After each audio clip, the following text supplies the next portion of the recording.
Welcome to the Christ Youth Club channel.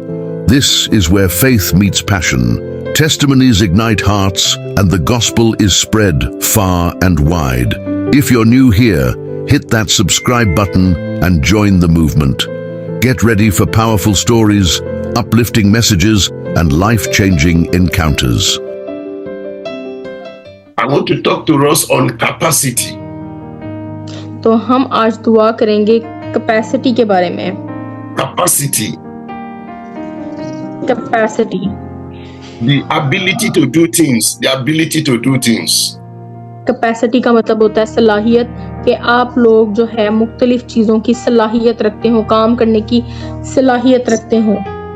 Listen to me very well. और मुझे बहुत ध्यान से सुने। सब बच्चे सारे ध्यान से सुने और हाथ जोड़ के जो है ध्यान से दुआ सुने। मैंने बाद में सवाल करने हैं और जिसको जवाब ना आया तो फिर जो है उसको दोबारा से मैं पढ़ाऊंगी। Life is full of assignments. जो हमारी जिंदगी है वो बहुत से कामों से भरी पड़ी है, बहुत सी असाइनमेंट से भरी पड़ी है। The chance for living is given by God for you to fulfill an assignment in this world. और खुदावन ने अगर आपको ये जिंदगी दी है तो खुदावन ने अपनी कोई असाइनमेंट पूरी करने के लिए आपको इस दुनिया में भेजा है। You are not created by chance. You are created. आप किसी चांस की वजह से नहीं पैदा किए गए, आप किसी खास वजह के लिए पैदा किए गए हो। God had plan for your life and you are created to fulfill that assignment. और खुदावन का एक प्लान है आप लोगों की जिंदगी के लिए और खुदावन की कोई असाइनमेंट पूरी करने के लिए आप लोग पैदा हुए हो। But for you to fulfill your assignment, you need the capacity to fulfill the assignment. लेकिन खुदावन की असाइनमेंट पूरी करने के लिए आप लोगों के पास पहले तो सलाहियत होनी चाहिए। Capacity is given by God for you to execute the assignment that is given to you. और कैपेसिटी खुदावन की तरफ से होती है, सलाहियत दी जाती है ताकि आप लोग कोई काम कर सको। So we are going to pray for ourselves. तो आज हम दुआ करेंगे अपने आप के लिए। We are going स्नेहा, आप ध्यान से सुनो, आप बिल्कुल ध्यान नहीं दे रही। We are going to pray for CYC. आज हम CYC के लिए दुआ करेंगे। हाथ जोड़ के बैठो सारे। Because God has given you as member of CYC assignments to fulfill in life. क्योंकि खुदावन ने आज आप लोगों को एक असाइनमेंट दी है ताकि वो असाइनमेंट आप लोग पूरी कर सको। But you need to ask God to give you the capacity to fulfill it. पर खुदावन ने आपको सलाहियत नहीं दी कि आप लोग जो है उसको पूरा कर सको। For instance, for example, जैसे कि मसलन हम बात करते हैं, some people when they marry, a woman and a man, when they married, they do well. और जब एक मर्द और एक औरत शादी करते हैं तो शुरू में वो बहुत एक दूसरे के साथ अच्छे होते हैं। But the moment they have a child, the moment they have a child, then they begin to have problem. पर जैसे ही वो ये सोचते हैं कि अब हमारी जिंदगी में औलाद आ जाएगी और जैसे उनकी जिंदगी में औलाद आती है तो उनकी जिंदगी में मुश्किलात बढ़ने लगती हैं। In their relationship. और उनके जो जाती रिलेशन होते हैं वो कमजोर पड़ने लगते हैं। Probably because they don't have the capacity to manage a home of 3 people. क्योंकि उनके पास ये सलाहियत नहीं होती कि वो 3 लोगों का घराना संभाल सकें। So the moment the child comes, then the husband and wife begins to have problem. तो जैसे ही उनकी जिंदगी में औलाद आती है तो मर्द जो है वो परेशानियों में का शिकार हो जाता है और उससे घराना नहीं संभाला जाता। Because if the capacity that you have can only manage 2 people, and the moment you have 3 people in your life, you begin to have issue. आपके पास सिर्फ 2 लोगों को संभालने की सलाहियत थी और जैसे ही तीसरा फर्द आपकी जिंदगी में आया तो वो आपकी जिंदगी में परेशानी आने लगी। Do you know that some people don't even have the capacity to be able to manage a wife? और कुछ लोगों के अंदर ये सलाहियत नहीं होती कि वो अपनी बीवी को किस तरीके से मैनेज करें। The moment they have a wife, when they were single, they were doing well. But the moment they marry like this, then they begin to have all kinds of trouble because they don't have the capacity to manage somebody in their lives. जैसे ही वो कवारे होते हैं वो अपनी जिंदगी अच्छे गुजार रहे होते हैं, लेकिन जैसे ही उनके घर में या उनकी जिंदगी में उनकी बीवी आती है वो इस सलाहियत के काबिल नहीं होते कि वो अपनी बीवी को संभाल सकें। For instance, some couples, they could manage 2 children, so they are very good at managing maybe 2 children, but the moment they have more than 2, then they begin to have issues. कुछ घराने 2 बच्चों को बहुत अच्छी तरीके से संभाल लेते हैं, पर जैसे ही 2 से ज्यादा बच्चे होते हैं उनके लिए परेशानी हो जाती है। As a doctor, I've seen a lot of women coming with depression, and most of them, the depression starts when they have 3 children, from 3 or 4 children. When they have 2, no depression. But the moment the 3rd child comes and they have toddlers jumping up and down, jumping on them up and down, they begin to have issue. मेरे पास, मैं doctor होने के नाते मैं आपको बताऊं कि मैंने बहुत सी औरतों को डिप्रेशन में, परेशानियों में देखा है कि जब तक 2 बच्चे होते हैं वो अच्छा संभाल रही होती हैं, जैसे तीसरा आता है तो वो 2 बच्चे जो पहले हैं वो उसको बहुत तंग करते हैं, जिसकी वजह से उसके अंदर बहुत चिड़चिड़ापन आ जाता है। So life is full of many challenges. तो जिंदगी जो है बहुत सी मुश्किलात से भरी हुई है and you need the capacity to be able to handle them.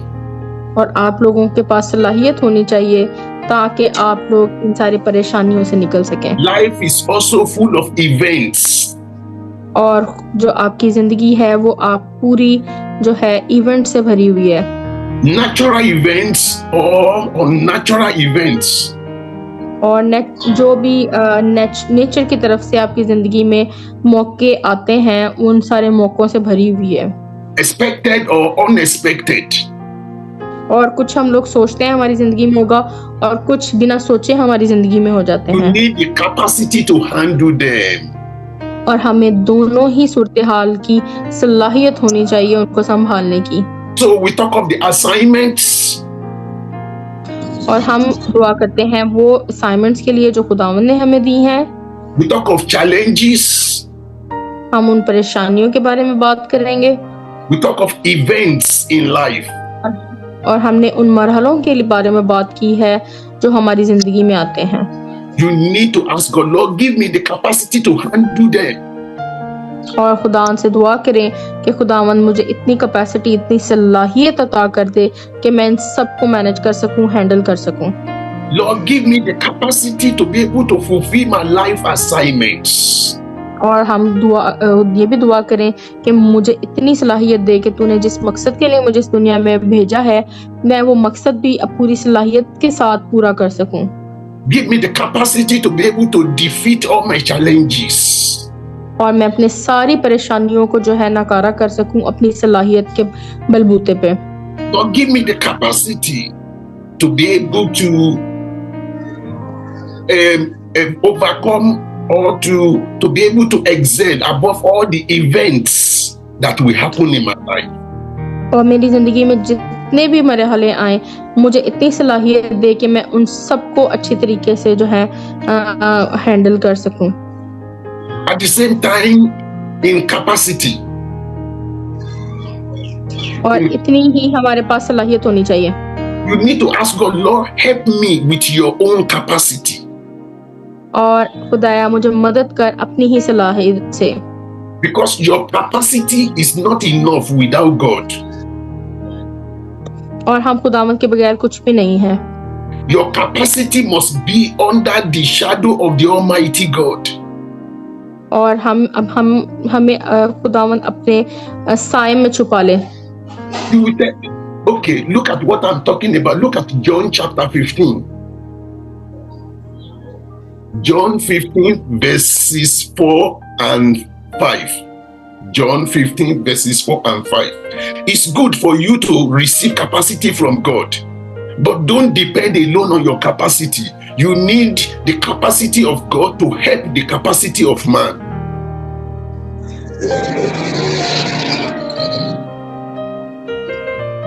John 15 verses 4 and 5. Abide in me and I in you, as the branch cannot bear fruit of itself except it abide in the vine. No more can ye except ye abide in me.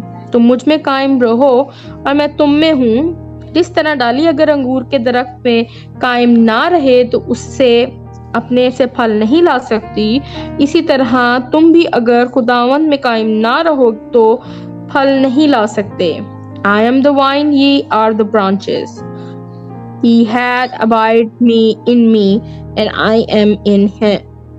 I in him. The same bringeth forth much fruit, for without me ye cannot do anything. मैं अंगूर का दरख्त हूँ, तुम डालियां हो। तो जो कोई मुझ में कायम रहता है, मैं उसमें वही बहुत फल लाता हूँ, क्योंकि मुझसे जुदा होकर तुम कुछ नहीं कर सकते। So you can see it there. It said, without me, you cannot do anything. मेरे बगैर तुम कुछ भी नहीं कर सकते। So the first prayer point is, Lord, give me the capacity. और खुदा से दुआ करें कि खुदाया मुझ में अपनी सलाहियत बख्श। The capacity for the assignment. और मुझे इतनी सलाहियत दे बख्श कि मैं तेरी असाइनमेंट कर सकूं। The capacity for the challenges of my life. और मेरी जिंदगी के सारे परेशानियों को दूर कर दे। The capacity for events that will take place in my life. और उन सारे मरहलों को जो मेरी जिंदगी में आए, हम उनके लिए दुआ करें। Then the second thing is that, Lord, help my capacity to be able to do well. और खुदा से दुआ करें कि मेरी सलाहियत, मुझे इतनी सलाहियत बख्श दे खुदावंद कि मैं बेहतर कर सकूं, अच्छा कर सकूं। The capacity that God gives to you is like an app, but it needs to be activated by the capacity of God. और हमें अपनी जो है सलाहियत खुदावंद से चाहिए ताकि हम आगे बढ़ सकें। Tell the Lord, Lord, help my capacity to be able to prevail. और अपने खुदा से दुआ करें कि मुझे इतनी सलाहियत बख्श दे कि मैं हर चीज पे जो है वो आ सकूं, अपनी जिंदगी में बेहतर तरीके से कर सकूं। And the other prayer point is that, Lord, increase my capacity. और खुदा से कहें कि खुदाया मेरी सलाहियत को मजीद ज्यादा कर दे। Tell the Lord, Lord, increase my capacity. और खुदा से कहें कि खुदाया मेरी कैपेसिटी को बढ़ा दे। Look at Luke chapter 17 verse 5. और हम दुआ करेंगे और पढ़ेंगे लूका उसकी chapter 17 verse 5. Lord, increase my capacity. And the apostles said unto the Lord, increase our faith. इस पर रसूलों ने खुदावंद से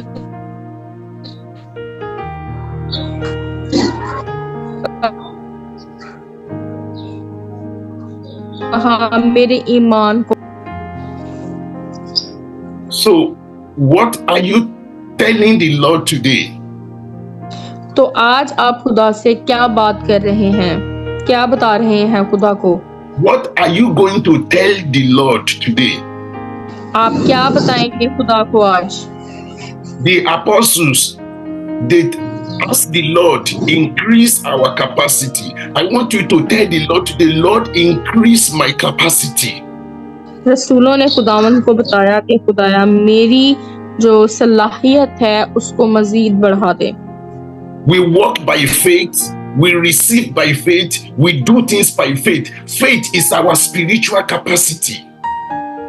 हम ईमान के साथ चलें, हम ईमान में रहें और ईमान ही हमारी सलाहियत है।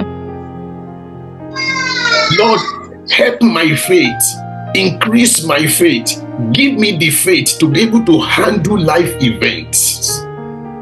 और हम खुदा से दुआ करें कि खुदाया मेरी जिंदगी को तू ही हैंडल कर, अब मेरी सलाहियत को बढ़ा दे।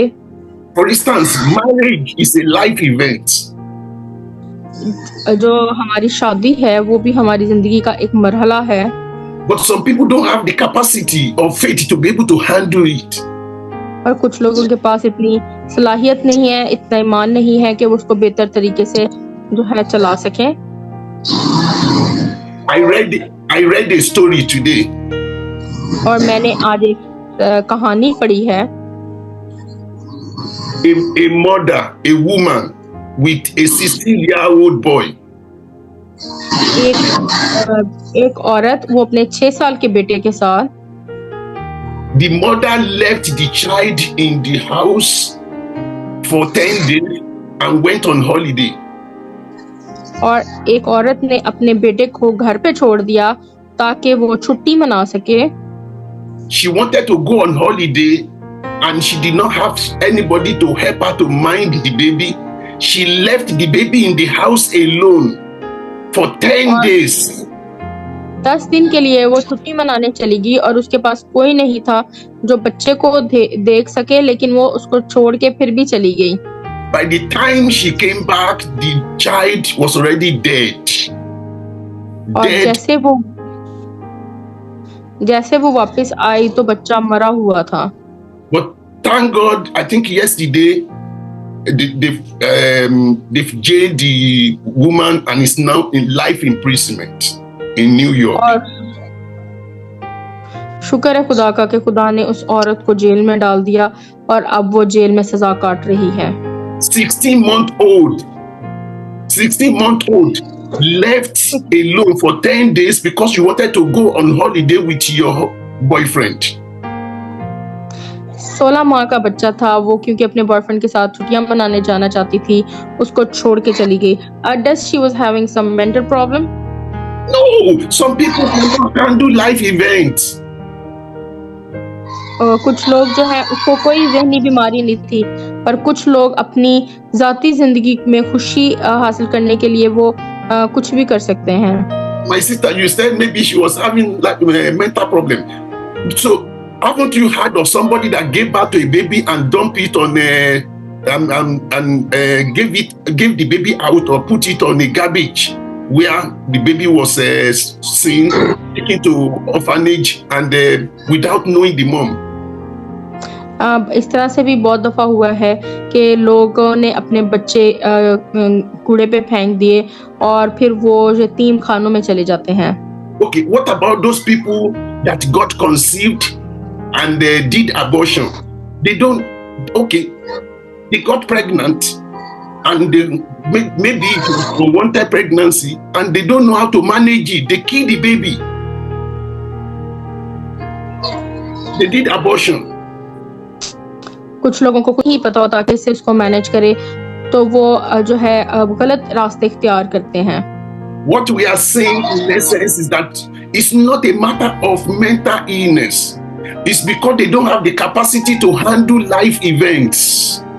वो मैं आपको बता दूं कि किसी भी और बात का जो है ये ज़हनी दबाव या ज़हनी शिकार नहीं होती बीमारियों के, बल्कि ये ऐसे जिंदगी के मरहले होते हैं जिनको वो हैंडल नहीं कर सकते। So they turn life events to life challenges. There is difference between life events and challenges. ये बहुत ही बड़ा फर्क है जिंदगी की परेशानियां आने में और जिंदगी की मरहलों में, दो मुख्तलिफ चीजें हैं ये। And challenges are different from life assignments. और चैलेंजेस जो है, मुश्किलात जो हैं, वो जिंदगी की असाइनमेंट से या जिंदगी के कामों से फर्क है। So life that we are living is full of assignments from God. It's full of challenges from Satan and it's full of events. और ये जो है शैतान की बहुत सी गुमराहियों से हमारी जिंदगी परेशानियों से भरी हुई है। But we need the capacity of God to be able to handle them.